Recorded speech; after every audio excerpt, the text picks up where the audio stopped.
Jackie Tantillo with you for another episode of Should Have Listened to My Mother. I'm always open to your ideas and suggestions. If you'd like to send me an email, if you've got a story idea, a story to share, my email is jackie@shouldhavelistenedtomymother.com. You've got to spell out each word. Jackie@shouldhavelistenedtomymother.com. I'd like to introduce you to this week's guest. She's the CEO, founder, and clinical director of Vita Therapy, Inc., a licensed marriage and family therapist and professional clinical counselor from Studio City, California. Welcome, Zeahlot Lopez, to Should Have Listened to My Mother. Love it. Thank you, Jackie. Thank you for having me. I can't wait to share your energy and your background. It's a wonderful story. It's really great. I'd love for you to share the story of how you got your inspiration and beginnings in this particular field. And of course, we'll talk about your mother and mothers in general. Can you tell us your mom's name? Yeah, my mom's name is Anna. Pretty simple, right? Uh-huh. And where you are Latina, where is your family originally from?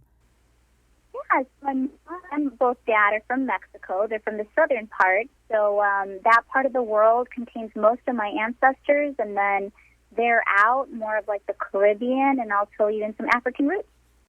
And you are first generation American Latina? I am.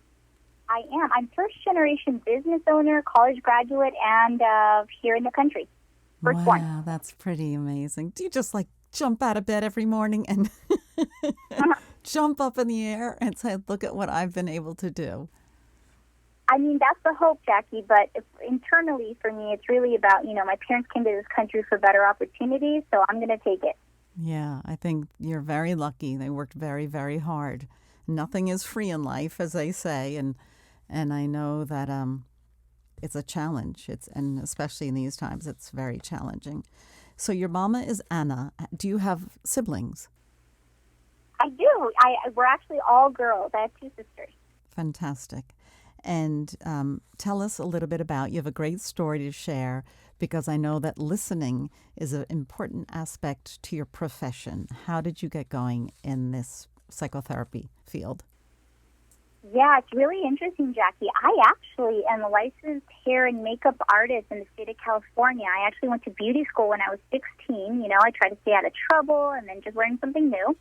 I actually was the youngest cosmetologist licensed in 2005 for California, and I just loved it.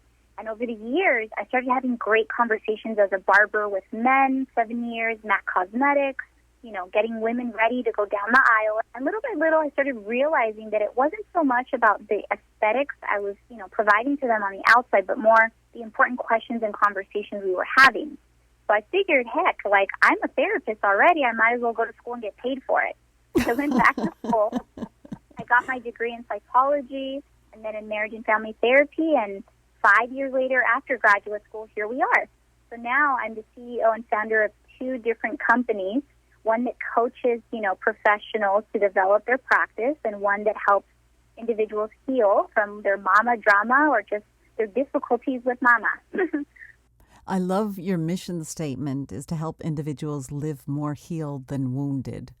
That's right. It's very purposeful. I'm a big believer that there's two important days in your life: the day you're born and the reason, and the day you find out why. And that is truly my mission. My mom actually helped me cover that mission. Well, that's pretty great. Tell me a little bit about what it was like growing up with your mom. Did she emphasize your Mexican roots and traditions? Keeping up with my cultural traditions, it's kind of like you just do it. It's not really a question whether you will or not. It's how we blend, though, being a first generation. If I'm really honest, Jackie, I've struggled over the years because my Mexican roots tell me that I should have babies and be in the kitchen and cooking. And then my American side says, go out and live, be an entrepreneur, build something. And now I have the task of combining both and still connecting with my mom. Did you grow up with your grandparents here as well? Well, I had them alive, but all my grandparents were in Mexico, so I didn't have the pleasure of getting to know them in that way. I got to see them, maybe twice a year, if that. They're not very close by. They're a plane ride away of 6 hours. But given the disparities between incomes, between here and there, it's been a stretch. So I didn't grow up with them as much as I would have liked to. So culturally, is there a difference between the role of a mother in a family in Mexico versus a cultural role for an American mother? Oh, absolutely. I think there's a big difference between enmeshment versus, independence. So in the therapy world, we talk about, the American mom is like, go get them, honey, go out there, live, build, learn. And yet I've noticed that, Latinx moms, Latinas, they're more of like, no, honey, you need to stay home and be a great mom, great cook, be, the domestic engineer. And both of those cultures really clash against one another unless you have, the modern woman that understands that you can combine both. And I think that my mom did a really great job at preparing me to be a well-developed woman, but there's still that sense of like, okay, you've built an empire, now you still need to have some kids, which I do want to do, but it's that pressure of like, now where are the grandkids? Where's the husband? Oh my gosh. As you can, right? As an Italian, it's your life worth is not complete until you have some babies. Yeah, well, it's definitely changed, but I can understand. And immediately my first thought is, well, you can do both. You can have your business and you can have a family as well, because that's where we are and we're lucky. I agree. And your parents will be there to help with the grandkids, I'm sure. It's so funny, Jackie. I'm going to tell you this in transparency, so I'm excited to share this with you. I recently became a fur mama to my little Lola. She's a teacup Yorkie. She's 3 months. And, for years, hear me out, Jackie, for years my parents have been like, if you have kids, you're on your own. Like, you have to raise them. They're your responsibility. I got little Lola, and they're just crazy about her. They help me with her. They feed her. They treat her like a little grandchild. So it's a preview to what's to come. Oh, my goodness. And it's all good. It's all good. Just make sure you're in a good place when you decide to, because it's a big step. It's not like getting a puppy, and because we just got another dog. We just got a puppy as well. And it's a lot of work. I feel like I have a new baby in the house. Yes, exactly. Little Lola's like a baby. She's trouble walking. Exactly. So you have this relationship with your mom. Can you tell us how exactly she expressed herself, or how did she show her feelings toward you? That's a great question. So I'm really big, obviously, as a therapist in regards to attachment styles and love languages, and it hasn't been easy. If I'm really transparent, Jackie, it's been a journey. So my mom and I haven't always had this relationship. We've had to go to a lot of sessions of therapy, a lot of communication, a lot of sniffles, and, just tears with some mascara rolling down. And what I mean by that is she let me know that she loved me by, when I was younger, it would either be by let me feed you or let me buy you things. So her love languages is let me do for you and let me buy you things. Those are her 2 main love languages. And I know now, as an adult that goes to therapy for years and years, it's been 8 years of a long journey of self-development and insight, to know that my mom did the best she could with what she knew and what she had, and still I needed this emotional connection that wasn't quite there yet, that I have now built more of with her as an adult. Now I know that as a kid I needed more quality time and physical affection. She didn't get that as a kid from her caretakers or her mom role models. So how could she give it to me? And so that's one thing that you wanted, a physical embrace, not a gift or a new present of some sort. Correct, exactly. It was more of let me show you through purchases that I love you. Wow, what is her relationship with her mom? Is her mom still alive?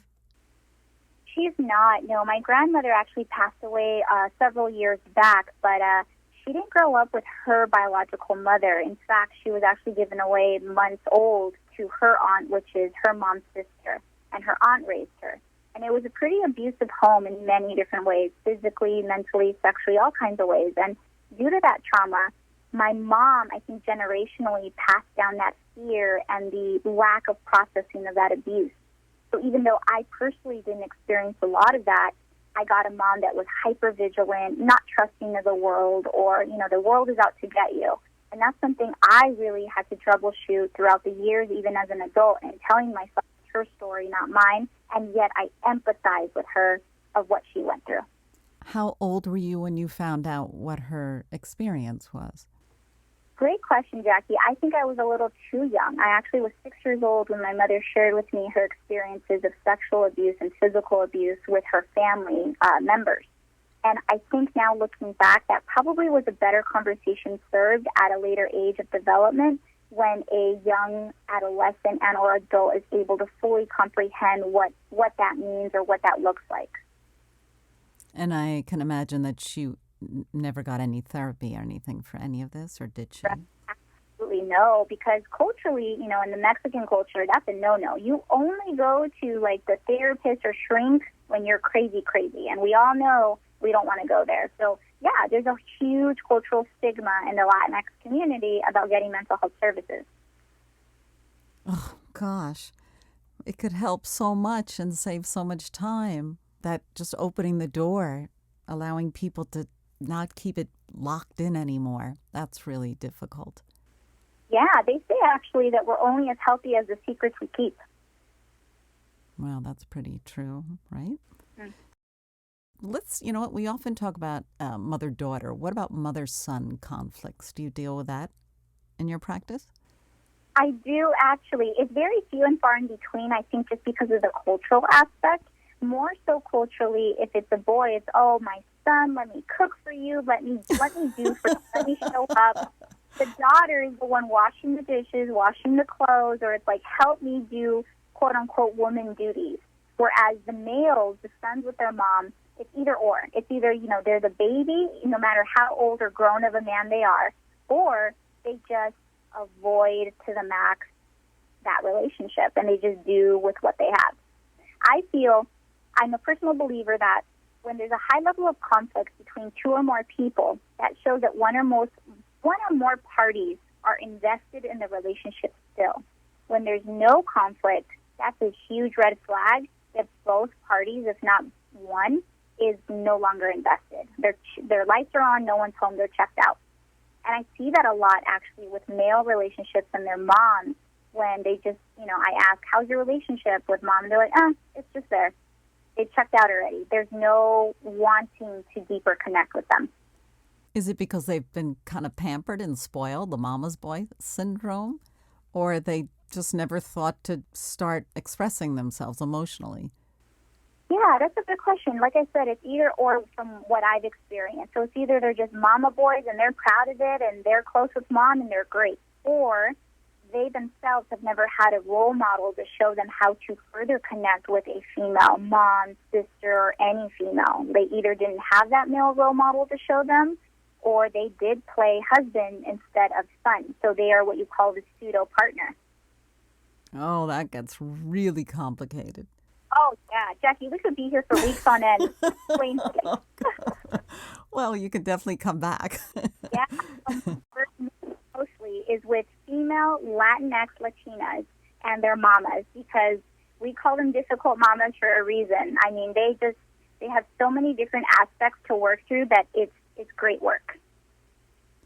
Are the women your mom's age, her same generation, are they willing to do the work, or do they not know how to open up? Yeah, I think that is the truth of the matter. I don't think it's like the not wanting to. It's more so of the how do I do this and how do we survive this together? Because it does open up it opens up a can of worms. So I would say a majority don't know how to do the work, and a few percentage, if any, are like, nope, not doing that, not today. So with my mom, that was the case for many years. I literally, Jackie, I fought that battle till the day I die. And I fought it for 4 years. Every day I'd be like, hey, Mom, are you open to therapy? And she's like, nope, I'm not crazy. I'm not going. 4 years later, I had to bribe her, if I'm honest. I bribed her with lunch. I drove her to her first appointment. I waited in the waiting room. It was like taking a child to kindergarten. And then, she walked out and she was like, okay, it wasn't that bad. And then I offered to pay for all of it, even until today. I still pay for her therapy sessions as long as she goes. Is she still going? Still going, and I love that about her because it shows me her efforts, and she's a spokesperson now for therapy. She says, "Oh my gosh, I'm going to miss my appointment. I love it." Yeah, It worked. It worked. That's fantastic. Oh, she's got to free those demons. Yeah. So after that, once the individual work has been done, we started to go to family therapy, her and I. And like I said, that opened up a whole other can of worms. But, we're still working through it. And I think the message I really want to give to all the listeners is it's not like magically there's a pill or just snap your fingers and everything's better. It's literally what they call work. But the most important thing is to know, is this relationship something you want to invest in? Is it worth it? And the answer is always yes, right? We say we love our moms, but what are we doing to build further connection with them? Who's more likely to reach out to you? Is it the child or the teen or the young adult that wants to come and start talking about the conflicts, or is it the adult?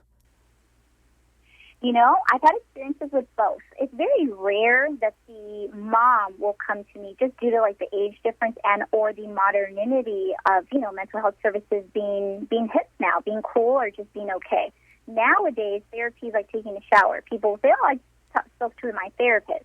But the older generation, and when I say older, I would say anybody probably within the ages of like 50 and up, they probably are not aware that it's very okay to go to therapy. So for the most part right now, I have most of the daughters and sons and children coming to me, adults, right, saying, "I really want to connect with my mom. How do I do it?" And when the mom is not willing to go, we start with them first. I teach them communication skills. I teach them how to decode the secret language of mama. When mom says, "You never call me, you don't even like my food," what she's really saying is, "I love you and miss you. When are you coming?" Oh, it's so simple. Those simple little things that get misconstrued. Right. It's the message. And what's the percent of success, do you think? Or is that even measurable? Yeah, that's a great point. So I would say that a success that's measurable is the following. Do you feel you further connect with mom? Can you have deeper and more loving conversations? Can you get past the conflict? And once again, I didn't say not have conflict. Can you get past the conflict and continue on building that relationship?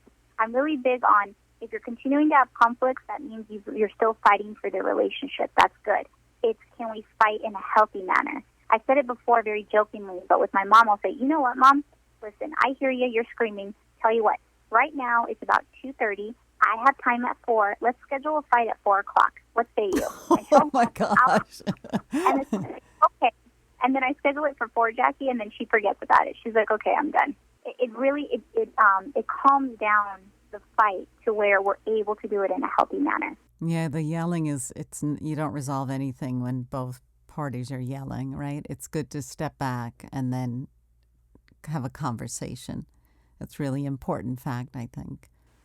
Exactly. And it's not always perfect. I mean, there's some yelling there, but I mean, we definitely, it's the continued work, right? As long as there's no physical and or danger towards either person, conflict is healthy. Yeah, I think so. Right. There's a time and a place to listen, and there's a time and a place to be able to express yourself. Exactly. And Go ahead. That's something that we actually teach in our course. So we actually coach a lot of men and women how to have better relationships with their mama. Our course is actually Latinx with Difficult Mamas. And we teach them the communication techniques, boundaries, how to lovingly connect with their mom, and it's a 12-week program. And I'm so excited for, your audience or just others to hear about the success stories. We actually had one woman that wasn't even talking with their mom to now scheduling like a weekly, like going to meet with them for lunch or a mani and pedi or just, a phone conversation.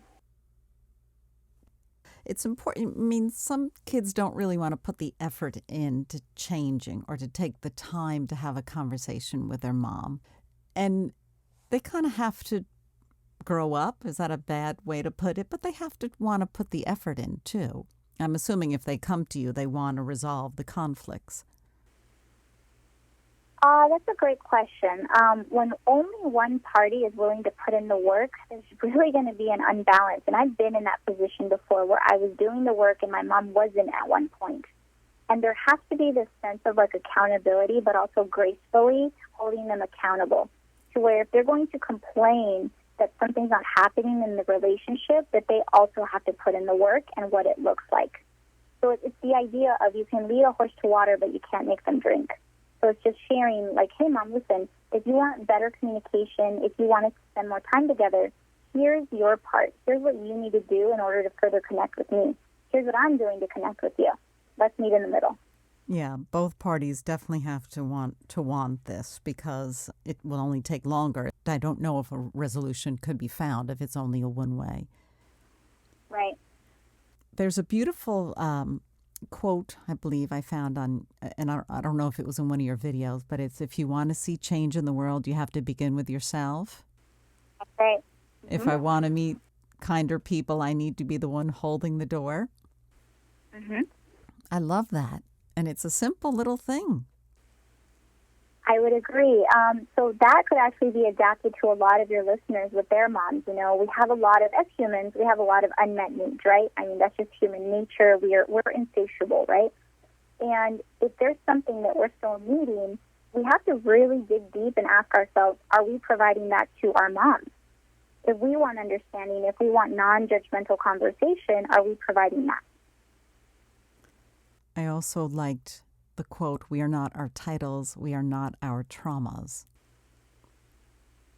Yeah. I think that definitely applies. And I think that applies to people who are also ready to do the work. Because I'll share with you, Jackie, that there's a lot of people that want to have change, that want to have deeper connections, even with their mamas. But they are not in a space yet to understand what is and what isn't trauma. And just to be clear, trauma is anything that changed the structural for us to trust and attach positively in a healthy manner to others. Can you say that again? Trauma is? Trauma is anything that changed our ability to trust and attach to others in the world in a healthy manner. Yeah, that pretty much sums it up, right? Mm-hmm. But we don't have to have that moniker on our head. We don't have to live with that for the rest of our lives. Right. It's just knowing the time and place to be able to unpack, so then we make room for what we do want. My guest is Zeahlot Lopez, CEO, founder, and clinical director of Vita Therapy out of Studio City, California. Zeahlot, is there a website that my listeners can go to? What's the best way they can get information about you? Yeah, absolutely. The website is actually LatinxWithDifficultMothers.com, and you can find us across the board at our practice at Vita Therapy. So that's for YouTube, that's for Facebook, that's for Instagram. So they're more than welcome to go to LatinxWithDifficultMothers.com, and they can find all our information right there. Right. I thank you so much for joining me. It's been wonderful, and this is the very first time that we spoke. So I loved your energy, and I love your passion. And thank you for sharing your expertise on Should Have Listened to My Mother. Absolutely. Thank you, Jackie. Thank you for having us.